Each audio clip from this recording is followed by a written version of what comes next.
जय हिंद दोस्तों, आप देख रहे हैं मेंटर्स फॉर यू।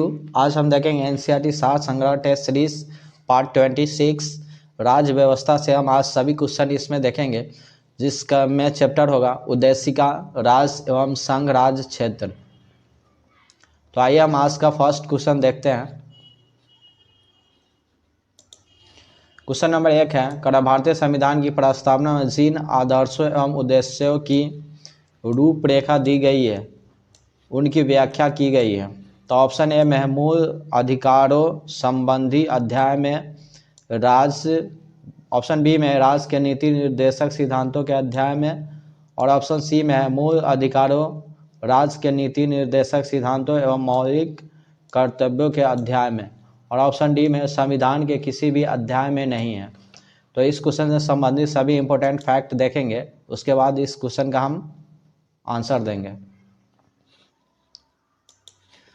भारतीय संविधान की प्रस्तावना संविधान के उद्देश्यों को प्रतिबंधित करती है।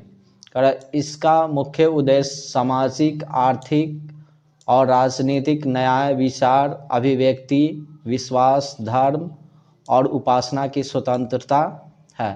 प्रतिष्ठा और अवसर की समानता आदर्श को प्राप्त करना है।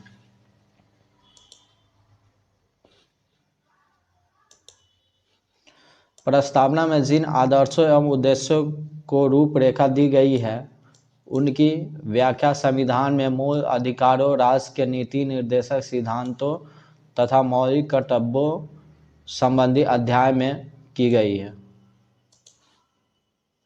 तो इस क्वेश्चन का राइट ऑप्शन हो जाएगा ऑप्शन नंबर सी हो जाएगा।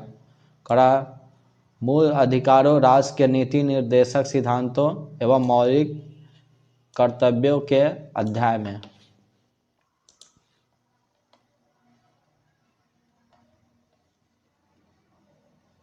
क्वेश्चन नंबर 2 देखेंगे। भारतीय संविधान के उद्देशिका में निहित संपूर्ण प्रभुत्व संपन्न लोकतंत्रात्मक गणराज्य, पंथ निरपेक्ष, समाजवादी आदि शब्दों का सही क्रम क्या है? तो ऑप्शन ए में दिए हुए समाजवादी, पंथ निरपेक्ष, लोकतंत्रात्मक गणराज्य, संपूर्ण प्रभुत्व संपन्न। बी में है संपूर्ण प्रभुत्व संपन्न, समाजवादी, पंथ निरपेक्ष, लोकतंत्रात्मक गणराज्य। ऑप्शन सी में है पंथ निरपेक्ष, संपूर्ण प्रभुत्व संपन्न, समाजवादी, लोकतंत्रात्मक गणराज्य, और ऑप्शन डी में है लोकतंत्रात्मक गणराज्य, पंथ निरपेक्ष, संपूर्ण प्रभुत्व संपन्न और समाजवादी। तो इस क्वेश्चन से संबंधित सभी इंपॉर्टेंट फैक्ट देखेंगे। संविधान के उद्देशिका में निहित विभिन्न शब्दों का सही क्रम निम्नवत है। संपूर्ण प्रभुत्व संपन्न, समाजवादी, पंथ निरपेक्ष, लोकतंत्रात्मक गणराज्य, न्याय, स्वतंत्रता, समानता, व्यक्ति की गरिमा, राष्ट्र की अखंडता तथा बंधुता है। तो इस क्वेश्चन का राइट ऑप्शन हो जाएगा ऑप्शन नंबर बी हो जाएगा, संपूर्ण प्रभुत्व संपन्न, समाजवादी, पंथ निरपेक्ष, लोकतंत्रात्मक गणराज्य।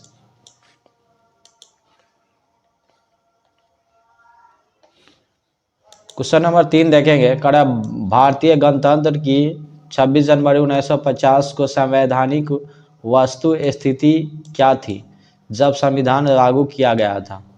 तो ऑप्शन ए में लोकतंत्रात्मक गणराज्य, बी में संपूर्ण प्रभुत्व संपन्न, धर्मनिरपेक्ष, लोकतंत्रात्मक गणराज्य, और ऑप्शन सी में है संपूर्ण प्रभुत्व संपन्न, लोकतंत्रात्मक गणराज्य, और ऑप्शन डी में है संपूर्ण प्रभुत्व संपन्न, समाजवादी, धर्मनिरपेक्ष, लोकतंत्रात्मक गणराज्य। तो इस क्वेश्चन का हम इम्पोर्टेंट फैक्ट देखेंगे।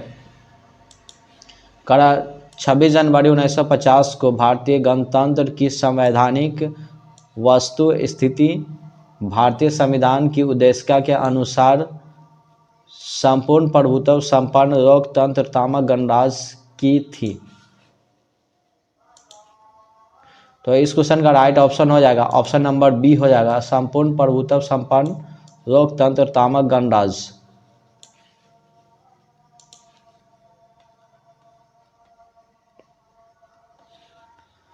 क्वेश्चन नंबर 4 देखेंगे, कर संविधान में हमारे राष्ट्र का उल्लेख किन नामों से किया गया है। ऑप्शन ए में भारत तथा इंडिया, बी में है केवल भारत, और सी में है हिंदुस्तान तथा इंडिया, और डी में है भारत हिंदुस्तान तथा इंडिया। तो इस क्वेश्चन से संबंधित हम सभी इंपॉर्टेंट फैक्ट देखेंगे। कर संविधान में हमारे राष्ट्र का उल्लेख दो नामों भारत तथा इंडिया के रूप में किया गया। अनुच्छेद 1 के अनुसार भारत अर्थात इंडिया राज्यों का संघ होगा। तो इस क्वेश्चन का राइट ऑप्शन हो जाएगा ऑप्शन नंबर ए हो जाएगा, भारत तथा इंडिया।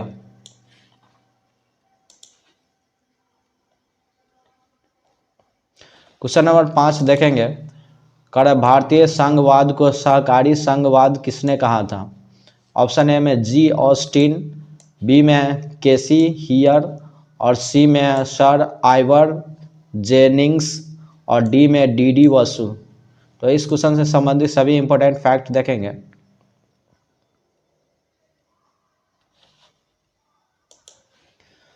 जी ऑस्टिन एक अमेरिकी इतिहासकार थे। इन्होंने भारतीय संघवाद को सहकारी संघवाद कोऑपरेटिव फेडरलिज्म कहा है।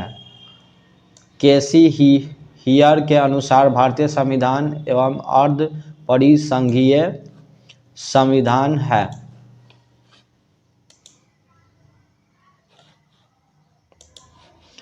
भारतीय संविधान में उद्देशिका का विचार संयुक्त राज्य अमेरिका के संविधान से तथा इसकी भाषा ऑस्ट्रेलिया के संविधान से ली गई है। तो इस क्वेश्चन का राइट ऑप्शन हो जाएगा ऑप्शन नंबर ए हो जाएगा, जी ऑस्टिन ने।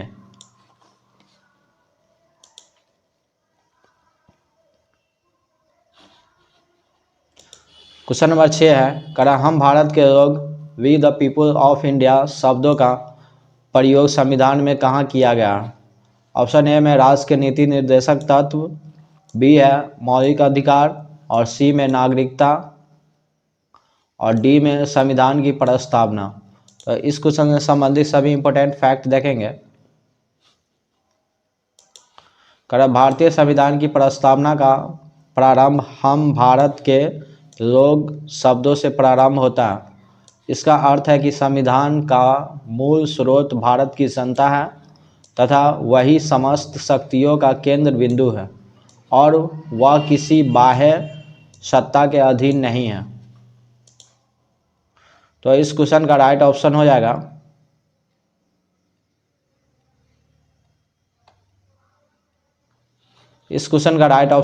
ऑप्शन नंबर डी हो जाएगा, भारत की संविधान की प्रस्तावना।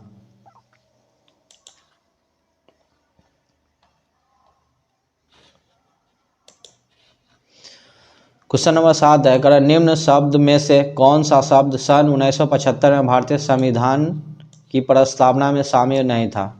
ऑप्शन ए में बंधुत्व, संप्रभुत्व, समानता, अखंडता। तो इस क्वेश्चन से संबंधित सभी इंपॉर्टेंट फैक्ट देखेंगे। कर भारतीय संविधान की प्रस्तावना में समाजवादी, पंथ निरपेक्ष और अखंडता शब्दों को 42वें संविधान संशोधन अधिनियम 1976 द्वारा जोड़ा गया। इसके द्वारा भारतीय संविधान में व्यापक परिवर्तन किया गया। इस संशोधन से 2 नए अध्याय 4 के क और 14 के क और 9 नए अनुच्छेदों को जोड़ा गया तथा 52 अनुच्छेदों में संशोधन किया गया। तो इस क्वेश्चन का राइट ऑप्शन हो जाएगा ऑप्शन नंबर डी हो जाएगा, ऑप्शन नंबर डी अखंडता।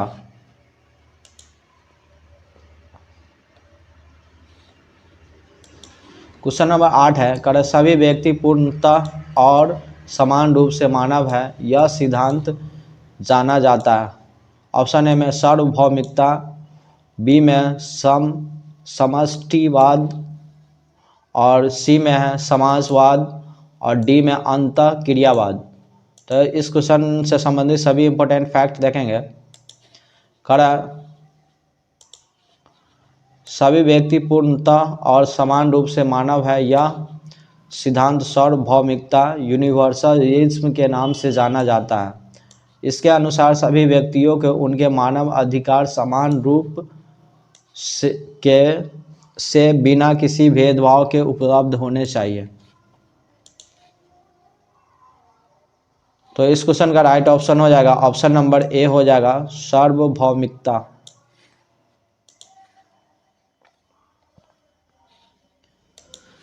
क्वेश्चन नंबर 9 है, कर भारत के संदर्भ में निम्न में से कौन पंथ निरपेक्ष शब्द का सही भाव व्यक्त करता है?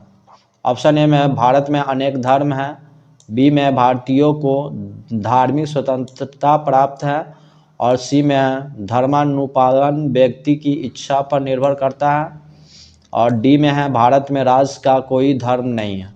तो इस क्वेश्चन से संबंधित सभी इंपॉर्टेंट फैक्ट देखेंगे। करे पंथ निरपेक्ष शब्द संविधान की प्रस्तावना में 42वें संविधान संशोधन अधिनियम 1976 द्वारा जोड़ा गया। पंथ निरपेक्ष राष्ट्र से तात्पर्य ऐसे राज्य से है जो किसी धर्म विशेष को राष्ट्र के धर्म के रूप में मान्यता नहीं देता, बल्कि वह सभी धर्मों को तटस्थ भाव से समान संरक्षण प्रदान करता है। पंथ निरपेक्ष राज्यों में धर्म व्यक्तिगत विषय माना गया। तो इस क्वेश्चन का राइट ऑप्शन हो जाएगा ऑप्शन नंबर डी हो जाएगा। भारत में राज्य का कोई धर्म नहीं है।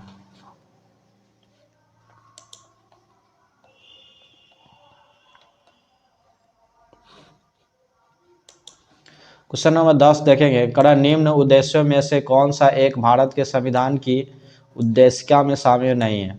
तो ऑप्शन ए में विचार की स्वतंत्रता, बी में आर्थिक स्वतंत्रता, और सी में अभिव्यक्ति की स्वतंत्रता, और डी में विश्वास की स्वतंत्रता। तो इस क्वेश्चन से संबंधित सभी हम इम्पोर्टेंट फैक्ट देखेंगे। कड़ा भारतीय संविधान की उद्देशिका में सभी नागरिकों को सामाजिक, आर्थिक और राजनीतिक न्याय के साथ साथ विचार, अभिव्यक्ति, विश्वास, धर्म और उपासना की स्वतंत्रता का लक्ष्य रखा गया है। ध्यातव्य है कि भारतीय संविधान को उद्देशिका में आर्थिक स्वतंत्रता की नहीं बल्कि आर्थिक न्याय की बात की गई है। तो इस क्वेश्चन का राइट ऑप्शन हो जाएगा ऑप्शन नंबर बी हो जाएगा आर्थिक स्वतंत्रता।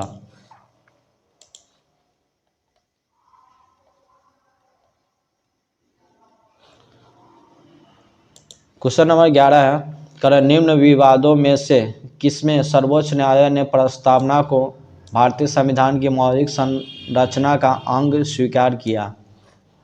करा ऑप्शन ए में बेरूबाड़ी विवाद, और बी में एक गोपालन विवाद, और सी में है प्रिवी पर्स विवाद, और ऑप्शन डी में है केशवानंद भारतीय विवाद। तो इस क्वेश्चन से संबंधित सभी इंपॉर्टेंट फैक्ट देखेंगे। कड़ा वर्ष 1960 में बेरूबाड़ी संघ मामले में यह प्रश्न उठाया गया कि प्रस्तावना संविधान का भाग है या नहीं। तब सर्वोच्च न्यायालय ने निर्णय दिया कि प्रस्तावना संविधान का अंग नहीं है, लेकिन सर्वोच्च न्यायालय ने यह निर्णय केशवानंद भारती बनाम केरल राज्य 1973 ईस्वी में बदल दिया, कहा कि प्रस्तावना संविधान का भाग है।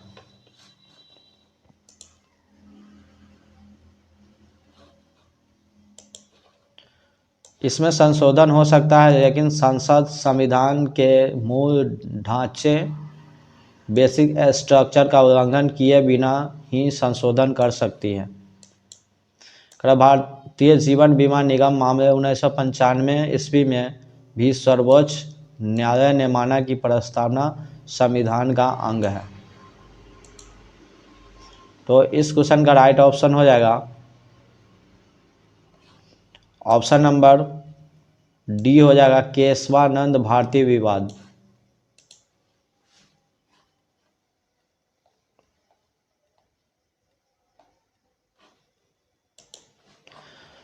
क्वेश्चन नंबर 12 है, कर निम्न कथनों पर विचार कीजिए। ऑप्शन ए में है, कर भारत में लोकतांत्रिक राज्य व्यवस्था है। 2 में है, भारत एक प्रभुसत्ता संपन्न राज्य है। और 3 में है, भारत में लोकतांत्रिक समाज है। और 4 में है, भारत एक कल्याणकारी राज्य है। तो इस क्वेश्चन से संबंधित फैक्ट देखते हैं।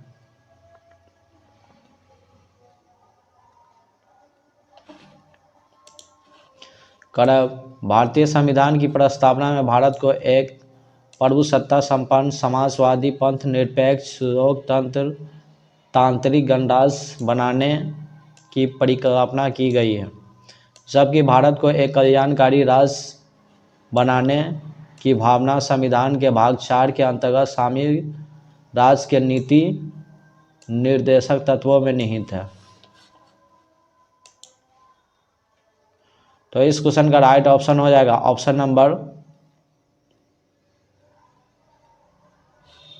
ऑप्शन नंबर डी होगा इसका, 1 2 3 4 सब है।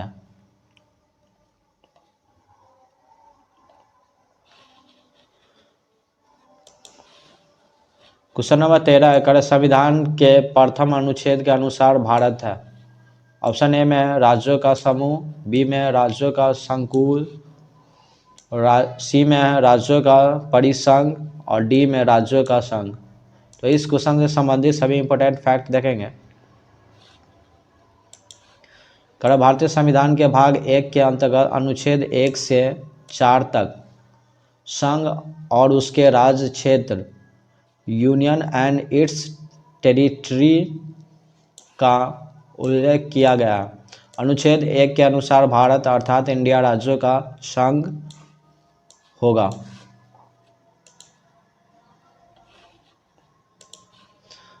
भारत के राज्य क्षेत्रों में 1 में है राज्यों के राज्य क्षेत्र, 2 में है संघ राज्य क्षेत्र और 3 में है ऐसे अन्य राज्य क्षेत्र जो अर्जित किए जाए सम्मिलित होंगे। तो इस क्वेश्चन का राइट ऑप्शन हो जाएगा ऑप्शन नंबर डी हो जाएगा, राज्यों का संघ।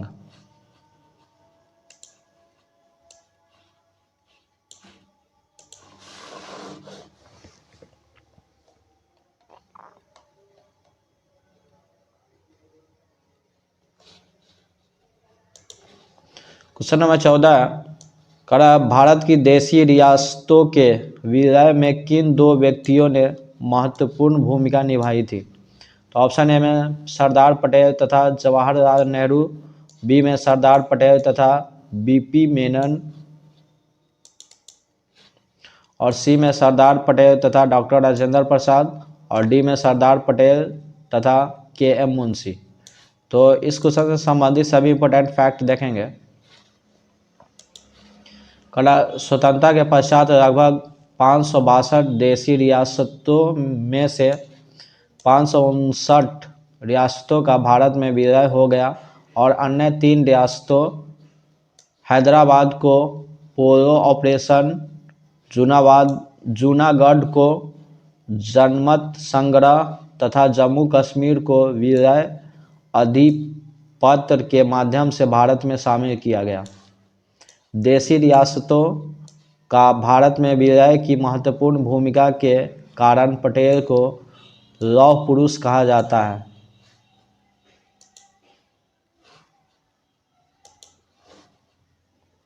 तथा इन्हें भारत का बिस्मार्क भी कहा जाता है।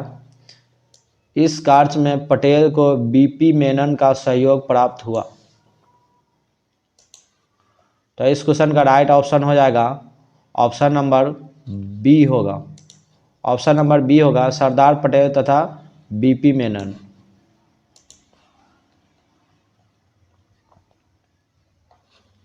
क्वेश्चन नंबर 15 करा भारत में संघ राज्यों का प्रशासन किसके द्वारा किया जाता है? तो ऑप्शन ए में है राष्ट्रपति द्वारा, बी में उपराज्यपाल द्वारा, और सी में गृह मंत्री द्वारा, और डी में प्रशासक द्वारा। तो इस क्वेश्चन से संबंधित सभी इंपॉर्टेंट फैक्ट देखेंगे। करा संविधान के अनुच्छेद 239(1) के अनुसार संसद विधि द्वारा संघ राज्य क्षेत्रों के प्रशासन की व्यवस्था कर सकती है। उसके अधीन संघ राज्य क्षेत्रों का प्रशासन राष्ट्रपति स्वयं द्वारा नियुक्त प्रशासक के माध्यम से करेगा। तो इस क्वेश्चन का राइट ऑप्शन हो जाएगा ऑप्शन नंबर ए हो जाएगा राष्ट्रपति द्वारा।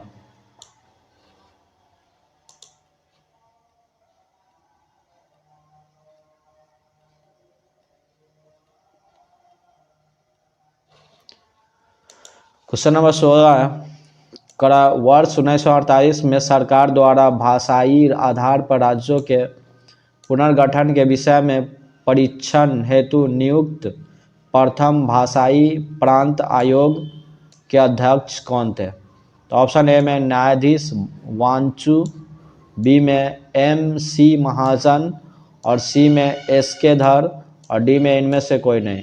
तो इस क्वेश्चन से संबंधित सभी इंपॉर्टेंट फैक्ट देखेंगे। स्वतंत्रता के पश्चात वर्ष 1947 में देशी रियासतों का एकीकरण अस्थायी व्यवस्था के आधार पर किया गया था तथा देश के विभिन्न भागों में विशेष रूप से दक्षिण भारत में मांग उठने लगी कि राज्यों का पुनर्गठन भाषा के आधार पर हो। जून 1948 में सरकार ने SK धर की अध्यक्षता में भाषाई प्रांत आयोग की नियुक्ति की।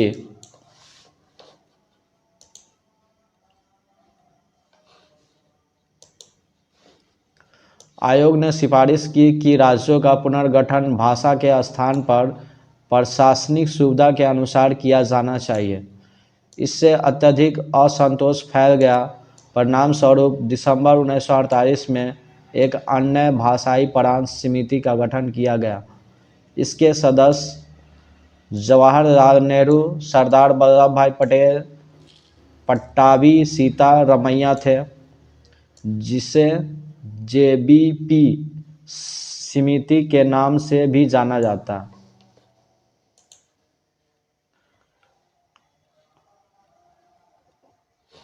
तो इस क्वेश्चन का राइट ऑप्शन हो जाएगा ऑप्शन नंबर सी हो जाएगा SK धर समिति। SK धर।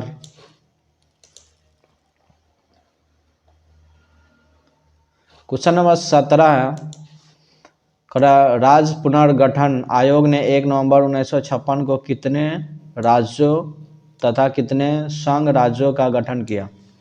तो ऑप्शन ए में 14 राज्य एवं 6 संघ राज्य, बी में 17 राज्य एवं 6 संघ राज्य, और सी में 14 राज्य एवं 8 संघ राज्य, और डी में 17 राज्य एवं 8 संघ राज्य। तो इस क्वेश्चन से संबंधित सभी इंपॉर्टेंट फैक्ट देखेंगे। स्वतंत्रता के पश्चात नए राज्यों के गठन के लिए 1953 ईस्वी में फजल अली की अध्यक्षता में एक पुनर्गठन आयोग का गठन हुआ। इस आयोग के 2 अन्य सदस्य KM मणिक्कर और HN कुंजरू थे। आयोग ने अपनी रिपोर्ट वर्ष 1955 में प्रस्तुत की और राज्य पुनर्गठन के लिए 4 आधार बताए।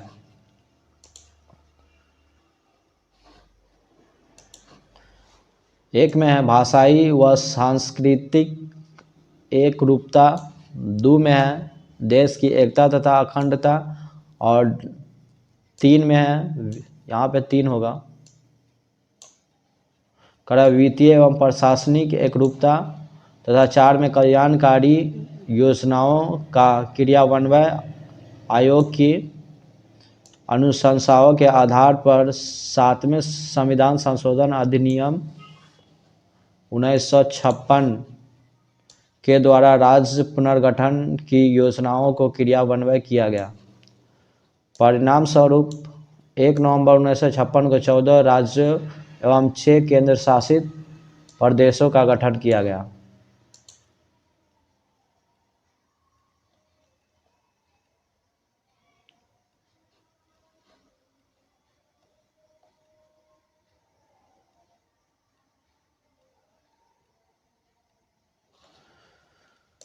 इस क्वेश्चन का राइट ऑप्शन है ऑप्शन नंबर ए हो जाएगा 14 राज्य एवं 6 संघ राज्य।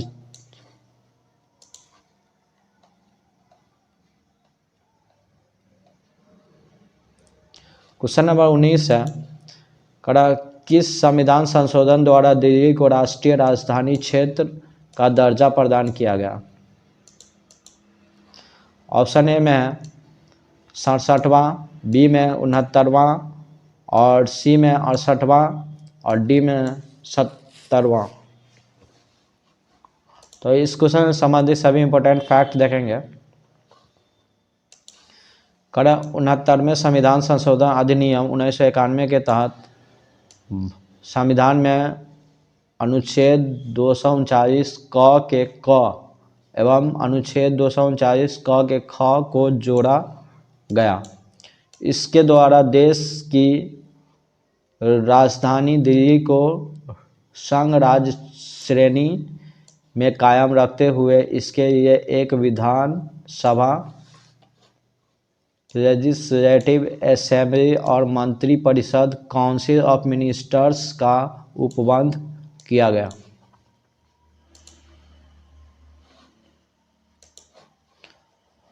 संघ राज्य क्षेत्र दिल्ली को अब राष्ट्रीय राजधानी क्षेत्र Delhi national capital territory Delhi NCTD के नाम से जाना जाता।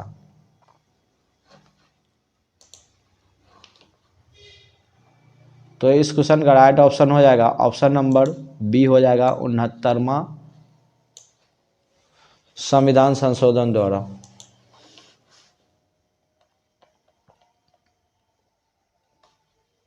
क्वेश्चन नंबर 20 है छत्तीसगढ़ राज्य की स्थापना कब हुई थी। ऑप्शन ए में 1 नवंबर 2000 को, बी में 9 नवंबर 2000 को और सी में 1 नवंबर 2001 को और डी में 15 नवंबर 2000 को। तो इस क्वेश्चन से संबंधित सभी इंपॉर्टेंट फैक्ट देखेंगे। छत्तीसगढ़ राज्य की स्थापना 1 नवंबर 2000 को मध्य राज्य के दक्षिण पूर्व भाग को पृथक करके की गई। तो इस क्वेश्चन का राइट ऑप्शन हो जाएगा ऑप्शन नंबर ए हो जाएगा 1 नवंबर 2000 को।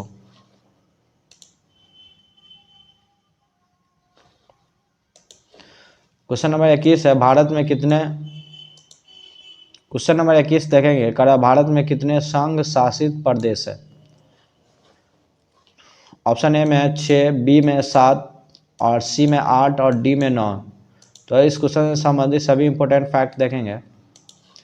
भारत में कुल 9 संघ शासित प्रदेश चंडीगढ़, दिल्ली, दमन और दीव, दादर और नागर हवेली, लक्षद्वीप, अंडमान और निकोबार द्वीप समूह तथा पुडुचेरी है।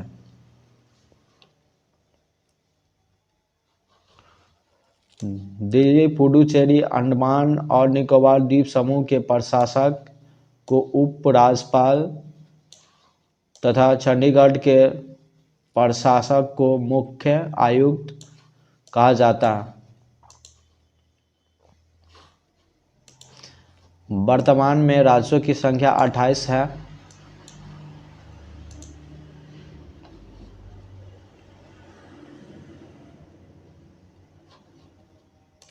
तो क्वेश्चन नंबर 21 का ऑप्शन होगा ऑप्शन नंबर डी हो जाएगा 9। भारत में कितने संघ शासित प्रदेश है। तो अभी प्रेजेंट में 9।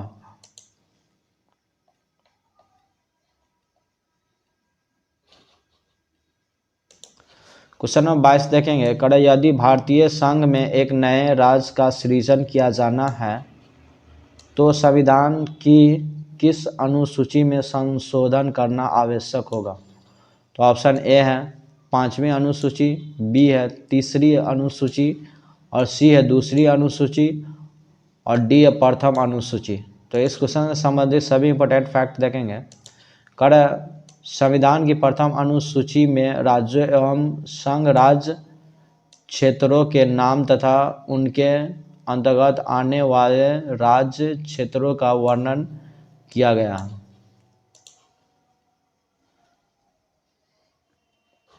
तो इस क्वेश्चन का राइट ऑप्शन हो जाएगा ऑप्शन नंबर डी हो जाएगा प्रथम अनुसूची।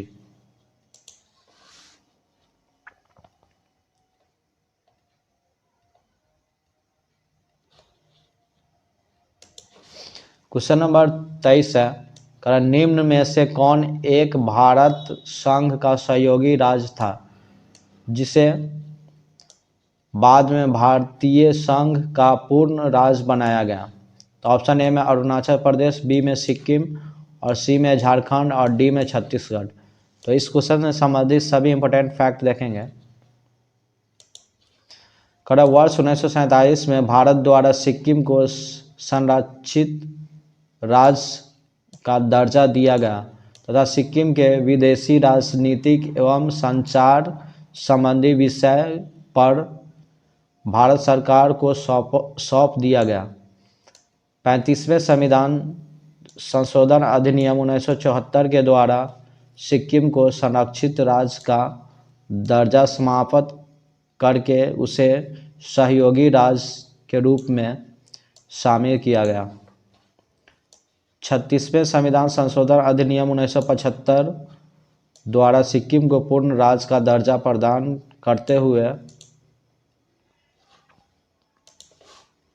भारत के 22वें राज्य के रूप में संविधान की प्रथम अनुसूची यानी फर्स्ट शेड्यूल में सम्मिलित किया गया।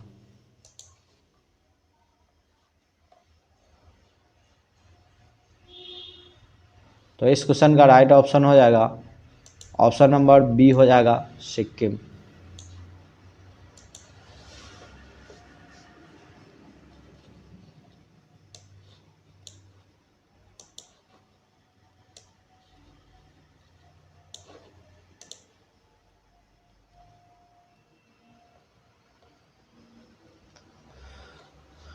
क्वेश्चन नंबर 24 देखेंगे एक नया राज्य बनाने में संवैधानिक संशोधन के लिए किस प्रकार का बहुमत चाहिए? साधारण बहुमत, 2/3 बहुमत, 3/4 या डी इनमें से कोई नहीं। तो इस क्वेश्चन से संबंधित सभी इंपॉर्टेंट फैक्ट देखेंगे। संसद साधारण बहुमत यानी सिंपल मेजॉरिटी से किसी नए राज्य का गठन तथा वर्तमान राज्य के क्षेत्रों, सीमाओं या नामों में परिवर्तन कर सकती है, परंतु इसके लिए संबंधित विधेयक राष्ट्रपति की सिफारिश से ही संसद में प्रस्तुत किया जाएगा। संसद द्वारा अनुच्छेद 2 अथवा अनुच्छेद 3 के अंतर्गत बनाई गई विधि अनुच्छेद 368 के अंतर्गत संविधान में संशोधन करने वाली विधि नहीं समझी जाएगी।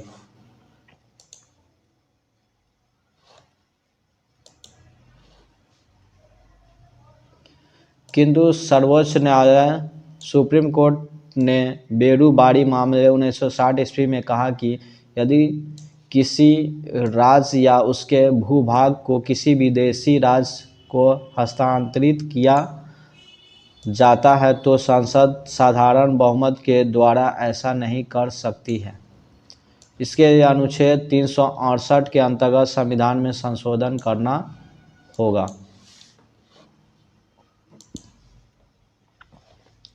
तो इस क्वेश्चन का राइट ऑप्शन हो जाएगा ऑप्शन नंबर ए हो जाएगा साधारण बहुमत।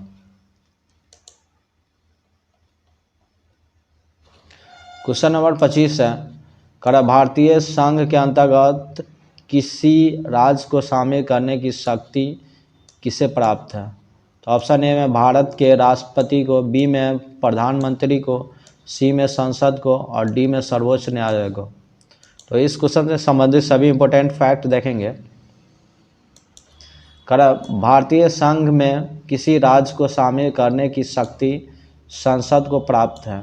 अनुच्छेद 2 के अनुसार संसद विधि द्वारा नए राज्यों को भारतीय संघ में प्रवेश या उनकी स्थापना कर सकती है। तो इस क्वेश्चन का राइट ऑप्शन हो जाएगा ऑप्शन नंबर सी हो जाएगा संसद को।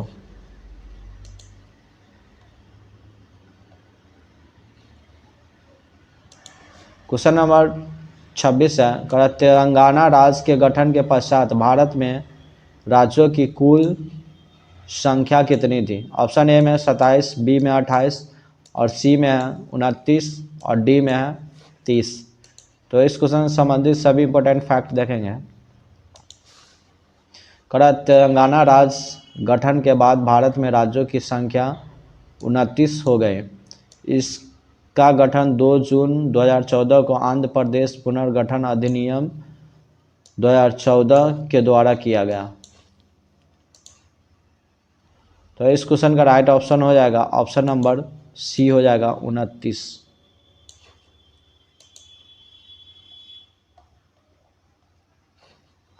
क्वेश्चन नंबर 27 है करा भारत में निम्न राज्यों के निर्माण के सही कालानुक्रम की पहचान नीचे दिए गए कूट से कीजिए। ऑप्शन ए में आंध्र प्रदेश, बी में हिमाचल प्रदेश, सी में हरियाणा और डी में सिक्किम। यानी कि किस राज्य का सबसे पहले गठन हुआ, उसके बाद किस राज्य का हुआ उसके बाद, यानी कि जो बढ़ते क्रम में इसका हमको सजाना है। तो इसमें करा भारत में राज्यों के गठन का क्रम निम्नवत है। करा एक में आंध्र प्रदेश 1 अक्टूबर 1953 का हुआ था। उसके बाद हरियाणा का हुआ था 1 नवंबर 1966 को। उसके बाद हुआ था हिमाचल प्रदेश को 25 जनवरी 1971 को, तथा 4 में सिक्किम का हुआ था 16 मई 1975 को।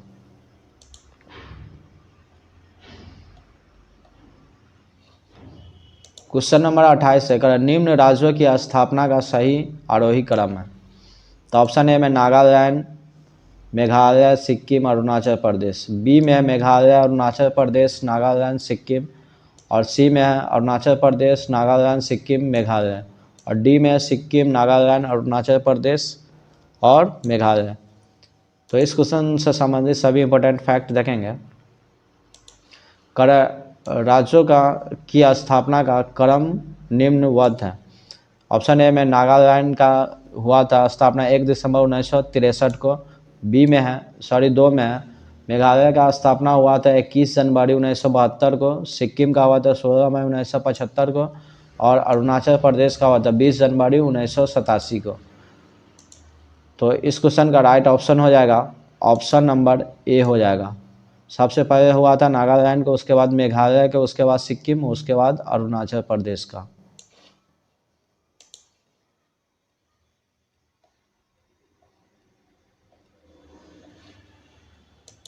क्वेश्चन नंबर 29 है भाषाई आधार पर सर्वप्रथम किस राज्य का गठन हुआ था।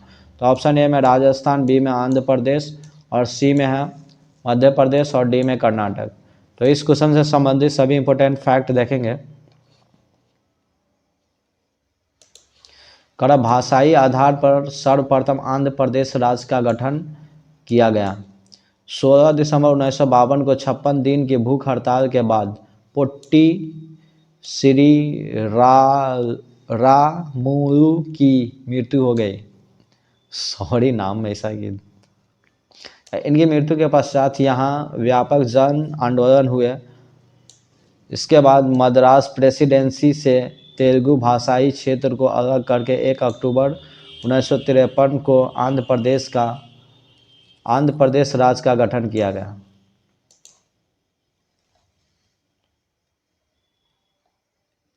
तो इस क्वेश्चन का राइट ऑप्शन हो जाएगा ऑप्शन नंबर बी हो जाएगा आंध्र प्रदेश।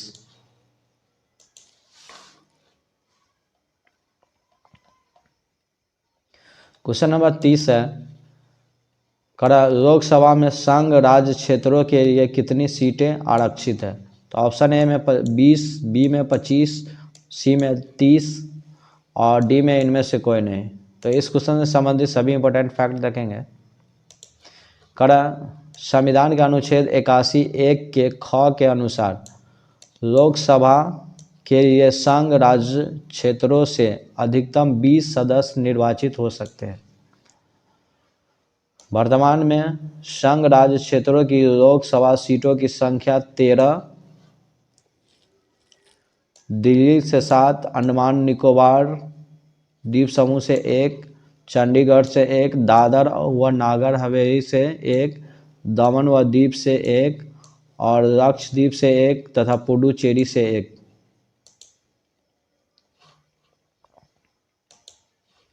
जबकि राज्य सभा के लिए संघ राज्य क्षेत्रों से 4 सदस्य, दिल्ली से 3 तथा पुडुचेरी से 1 चुने जाते हैं। तो इस क्वेश्चन का राइट ऑप्शन हो जाएगा ऑप्शन नंबर ए हो जाएगा, 20 हो जाएगा। Thank you for watching mentors. Like कीजिए, कमेंट कीजिए और दोस्तों में शेयर कीजिए और आप एनसीईआरटी टेस्ट सीरीज देखते रहिए।